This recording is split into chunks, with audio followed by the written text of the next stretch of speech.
Hey mini enthusiasts, how are you doing? Welcome back. I hope you're well and I hope you're having a great day. So today's episode we're going to talk about the budget, how much it cost to restore Project Bruce, parts, consumables, and how much time, how much of my labour went into doing the restoration. But before we get into that, I guess a bit of a backstory, bit of a reminder. So when I bought Project Bruce back in August last year, the whole idea was to buy it as a project for the channel, something that I can use to create some content for the channel. It was never intended to be a car that I was going to keep. However, I said that with Project Sprout as well, didn't I? So the intention was never to keep Project Bruce. It was always the idea to buy it and essentially, I say flip it. When you flip a car, you generally buy it, do a few bits, tart it up a bit and sell it, whereas Project Bruce has had a pretty extensive restoration. I wouldn't call it a full restoration because we've not fully resprayed the car, but it has had a significant amount of work done on it. Now, I took the decision early on that what I was actually going to do with this car was essentially restore it for free. So by that I mean I'll buy the car, I'll buy all the parts and consumables to do the car, and I will sell the car just for what it's cost me to do the restoration. So all of my time, all of my labour and all of my hard work, blood, sweat, tears is free. There were some consequential costs as well, which I guess you can't, difficult to put into monetary value. So you got to take into account wear and tear on things. I damaged the garage floor a little bit because the fuel tank leaked when I moved it around. It dumped all the fuel on the floor over the night, and that caused all the floor to swell up. Yeah, and there's a few other bits and bobs as well. But I think the important bit to remember about this restoration was the whole ethos right from the beginning was to buy a cheap Mini, buy it as cheap as possible, spend as little on it, so do it as a budget restoration. So everything that's been on the channel in the past, Project Sprout, Project Kit, the ERA, the Mark III Cooper S that we're doing at the moment, the Madrick, have all been no expense spared. It's always been, you know, go on to the Mini Spares website, fill the basket up, spend thousands of pounds and don't worry about the cost. This one was a bit of a challenge for me personally in that I was trying to do it on a budget, so I would be restrained by the cost. And honestly, in my head, right at the very start, I had a budget of about £3.5 grand in my head. That is what I wanted to aim for. That was to buy the car and restore it, all the parts and consumables. So I'll get round to how much it cost in a moment, but obviously that was the thinking behind the build. So we haven't gone mad on it. So it's not got a new set of wheels on it. It's not got a new interior in it. Some of the bits have been repaired rather than replaced. Some important decisions were made along the way. So the front end is a non-genuine front end. It's not a heritage front end. Do I regret that? No, I don't actually. I think the front end has gone on quite nicely, and I will insert some pictures and video, but the panel gaps, now the paint's on, actually look fine. And the shape of the panels is fine. So no, I don't regret it. Would I have done it differently if it was my own car? Yes, probably. I'd have put heritage panels on it, but I'd have been buying a car to keep. But I think for what it is, it wouldn't have made sense to put heritage parts on if I said I was doing a budget restoration. I will say though, I am so pleased and happy at how it's come out, especially things like the paintwork, because I'm a complete amateur there. It's my first time properly spraying this much of a car. I've done bits and bobs in the past, but I've never done a whole front end. It's the first time I've fitted like a non-genuine front end like that, and yeah, I'm just generally pretty pleased with how it's come out. One quite amazing thing, which I've only sort of realised in the last couple of weeks actually, this car does not leak oil at all, not a drip. It is dry as a bone. If you go back and look back through all the videos, look at my floor in the workshop. I've never really thought about it. It does not drip oil at all. Every other of my Minis, even though they've had all new gaskets, all new seals and everything like that, they, you know, give them a couple of months after being in the garage and you'll see a few drips on the floor. Little Project Bruce, not a thing, absolutely dry as a bone, which is just quite amazing. It's done 95,000 miles as well, so yeah, I don't know. Did I put oil in it? I did, honest. So, without further ado, let's get into it then. Let's talk about Project Bruce and the budget. One thing I did want to say was, like all the other restorations I've done, this car has grown on me. I was meant to be selling this car, but after I restored it, I thought, no, I've put too much time and effort into it. I've paid too much attention to detail. I like it, it drives nicely. I almost started to feel like that with Project Bruce. It has grown on me. There's something about doing a restoration, and that's why I think, that's why I don't do this for a living, because I put everything into the car like it's my own car, like I'm doing it for my own restoration. So to think about selling it afterwards is really difficult, but I'm 100% committed with Project Bruce. It does have a new owner of today, and I certainly would not let that person down, and I wouldn't go back on my word. So yeah, like I say, it did really grow. I've grown quite fond of it. It actually drives really, really nicely, especially around town. I know not everyone's a fan of automatics, but when they're running right, when they're set up right, they're just lovely to drive. It got the name Project Bruce from the number plate because I thought it looked like it spelled out Brucey a little bit, and my dad's called Bruce as well, so there was a little bit close to my heart there.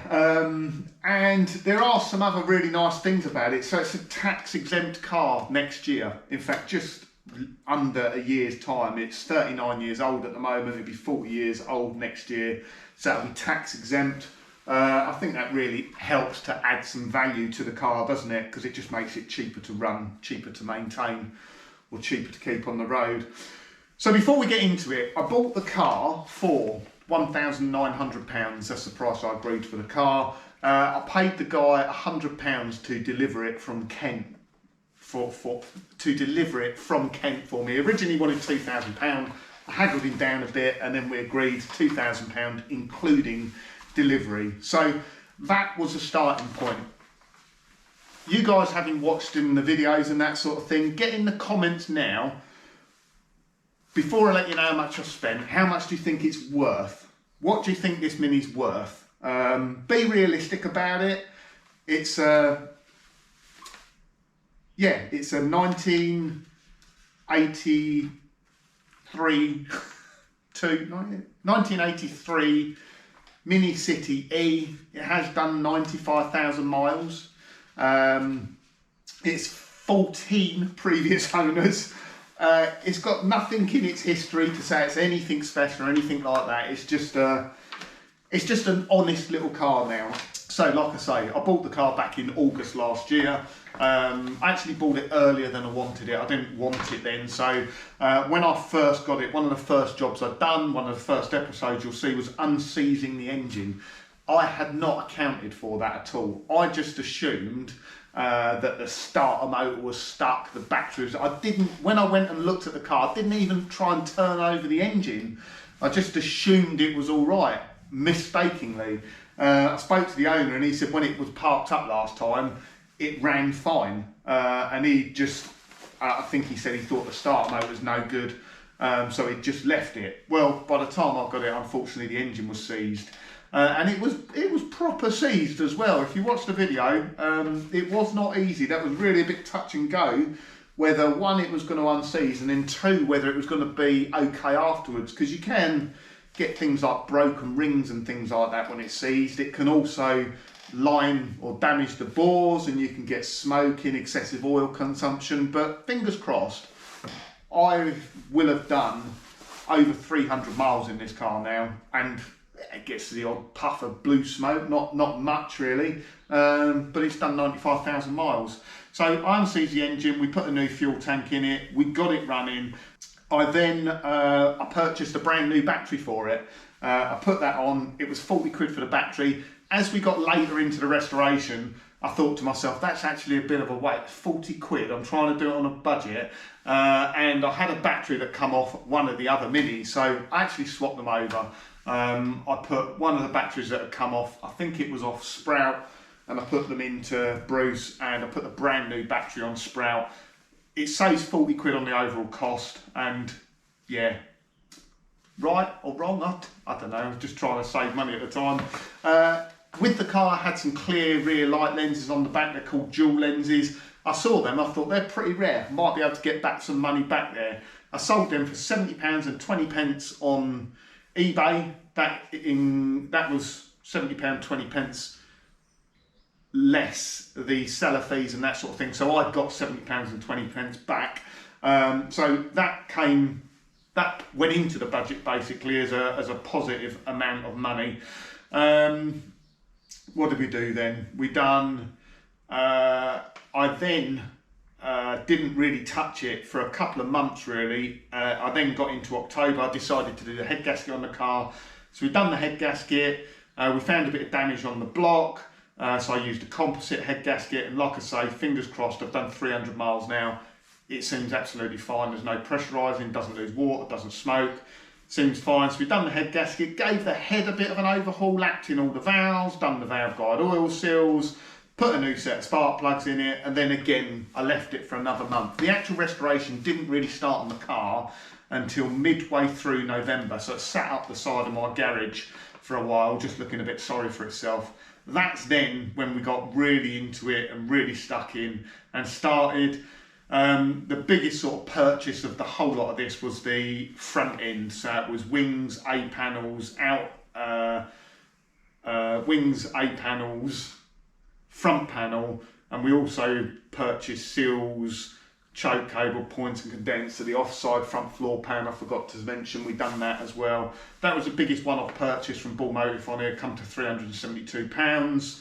I have included on here consumable items, things like cutting discs, grinding discs, welding tips, welding wire, welding gas, spot weld drill bits, all the little bits that you don't think about, but they all add up. There are 10 here, 15 quid there, 20 quid there, 5 here, 10 here.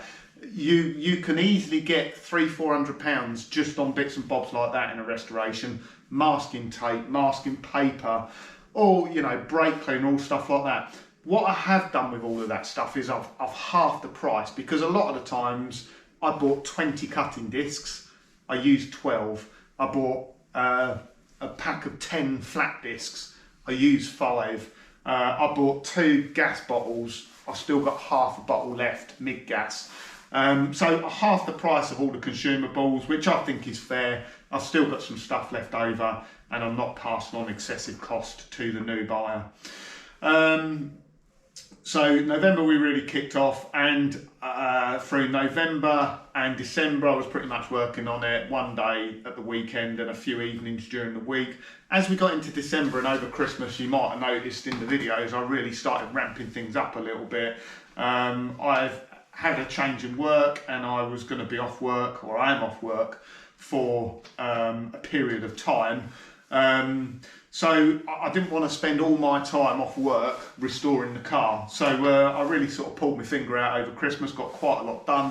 I wanted to get the front end on over the Christmas period, which I think I just about did. And then we got into January, and then, yeah, I was working on it. We got into February actually, and I was working on it every single day, 8, 9, 10 hours a day.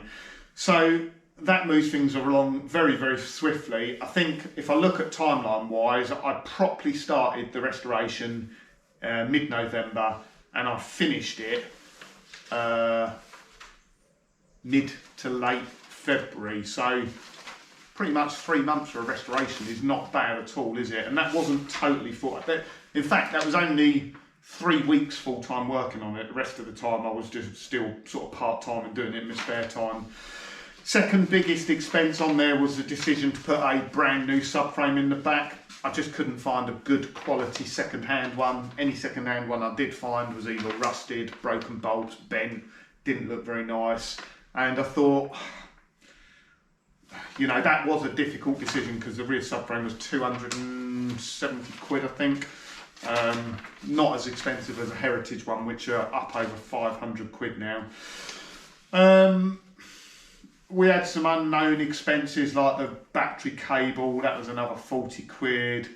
And then the rest you'd have seen in there. I will mention, as we got towards the end, there were just lots of bits and bobs that just a few quid here and a few quid there. They all add up, and they really do sort of catch you by surprise. Anyway, stop waffling on. God. The total cost, including buying the car. So, drum roll please. Have you all put down an estimate down the bottom to what you think it's worth, and we'll see what the difference is. So the total cost was £3,714.35. £3,714.35. That means it cost me £1,714.35 to do all of that work, all of that restoration, because I paid £2,000 for the car, including delivery. So what do you think about that? Is it worth that money? I definitely think it is. What do I think it's worth? Hard to say. I don't know. I generally sort of underprice my Minis anyway, but I think it's probably worth £5,500, £6,000. Maybe a little bit over £6,000, but what do you think? And do you think the restoration was done for a bargain price? I think it proves that you can, I mean, this has had a lot of work done on it. If you're willing to get stuck in yourself, learn some skills, get your hands dirty, put the time and effort into it. The time and effort is the hard bit. It takes a lot of motivation to get out here in the cold, especially when it's not your car, especially when you're effectively, well, it's not giving it away, but I'm selling it. And I found that a real challenge towards the end. Sprout and the other cars I've done, you get more and more excited as you get towards the end, because it's nearly done. Oh yeah, it's my car, it's looking fantastic. This, I've always known that I'll be selling the car at the end, and I'll be selling it for what it cost me. So, right, let's get into how much time did I spend on it then. So I tried to keep a log. It is really difficult, to be honest, because sometimes, especially when I was coming out doing bits and bobs, you just come out and you spend an hour out here. I'll go back in and I forget I've done it. I take into account my time filming as well. So generally what I do, if I come out and I've spent 12 hours out here, but I've been filming and doing bits in between, I'll knock a couple of hours off and say I've done 10. So this time doesn't include doing that sort of thing as well. I think when I look at where all the time went, obviously, you know, the main things were the seals inner and outer. Fitting the front end didn't actually take that long. Days work, couple of days work to get it fitted and all lined up and everything like that. The front end repairs, flitch panels and that weren't as bad as I thought they were, although they did still take a bit of time. The rear end, well, that did take a lot of time. A lot of time and effort went into the rear end. There was just a lot to do, and it was a lot worse than I thought it was going to be. And the paintwork, as I've mentioned before, takes no time at all. You know, once you've got everything prepped and everything like that, you know, put the paint on in a couple of hours, don't you? So it is all about the prep, but the prep that goes into it does take a long time. So, like I say, I kept a log of the time. I think it's pretty accurate. I'd have missed the odd hour here and there and that sort of thing. But the total amount of hours I spent was 207 hours. Again, what do you think? What would you have expected from seeing the videos? What is that if you were working full time? So I suppose if you were working full time in a garage, you'll be doing 40 hours a week. It's 5 weeks work, 5.5 weeks work, non-stop. So if this was your full-time job, you've worked in a garage, Monday to Friday, 9 to 5, you'd spend 5 or 6 weeks doing what I've just done. So 207 hours. Next one, get down in the comments again, loads of comments on this video. How much do you think that 207 hours is worth? So what I want to do is put the two together, the £3,714.35 plus what we think 207 hours of labour is worth, and would it have been worth doing if I bought it as a car to sell for a profit and pay myself a wage? Well, I don't think so, not at all.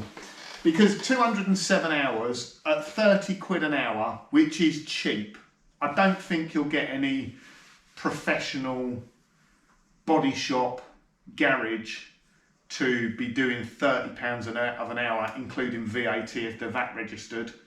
I think mechanical work, you're down this way, you're talking £60 an hour plus VAT at an independent now.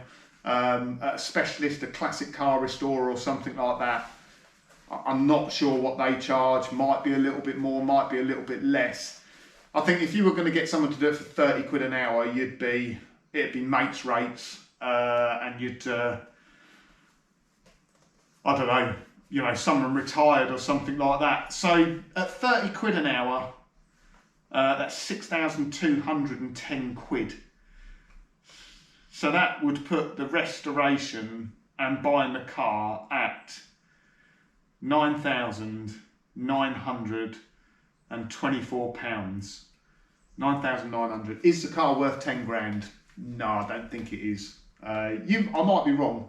I don't think it's worth 10 grand. Although, do you know what? I see some minis, I see them up for 8, 9, 10, 11, 12 grand, and I look at them, and you'll see them, 8 grand, it's got overseals on it. And you just think, or it'll say, you know, £11,000, £12,000, been fully restored. And then I start looking at the photos and you think, yeah, but it looks crap under the bonnet. You know, so,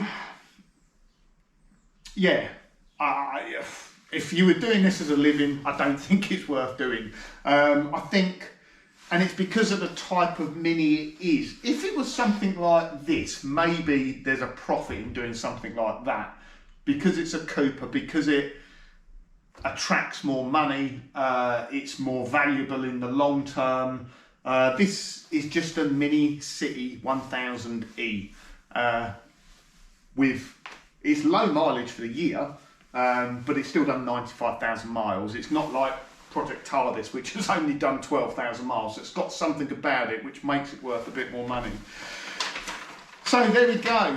Thanks for coming along for the ride. I'm sure you're going to ask, what's the next restoration? What's next? What are you going to do? I've got some plans on the other cars. There's some big stuff coming up on the channel. I've got lots and lots of footage. The Mark III Cooper S, I've got footage on that. Mark is getting well and truly stuck into that. We've got some stuff coming up on Project Kit, converting it from a SPI automatic back to a manual carburetted car. I want to do some more bits on Sprout. I've got some bits to do on PL. So when's the next restoration coming? I'll be honest with you guys, unless something amazing turns up that I just can't say no to, and it does worry me because when I've got money burning hole in my pocket, that does seem to happen. But I don't intend on starting another restoration like this or like the others until October, November next year. For me, they're always winter projects. During the summer, I want to be out enjoying cars at the weekends. I don't want to be in the garage grinding, cutting, welding, getting myself filthy dirty. I want to be going out and enjoying the Minis. So, you know, the video content will probably change over the next few months, and it'll be more about the cars, the shows, and enjoying them. But we will be back. There'll be another restoration to do. There'll be another project. I think next time it is either going to be a project that so someone made a good suggestion, has crossed my mind before. So what I might do with the next project, it'll either be a car that I really want, and taking in mind I already have the cars I really want. I can't imagine anything's going to come up that I'm like, wow, I have to have that car. unless it's a BACM 30 or an ERA or something like that. But I might do it differently next time and buy a car to restore over the winter project again, go along the same format of parts, consumables, and then, as I say, someone else suggested this, and then put it on eBay as a starting price at that. So that would be like me putting on Bruce on eBay for £3,714 and just seeing what happens. You know, people will pay what they think a car is worth. So it'd be quite interesting to do that. If I start it at what it cost me, I'm not going to lose any money, and then anything over and above that is a bonus. So I think that's the end of the video. I'm sure it's a very long one. Thanks for all tuning in, watching, subscribe, like, share, do all of that great stuff. Catch you again soon.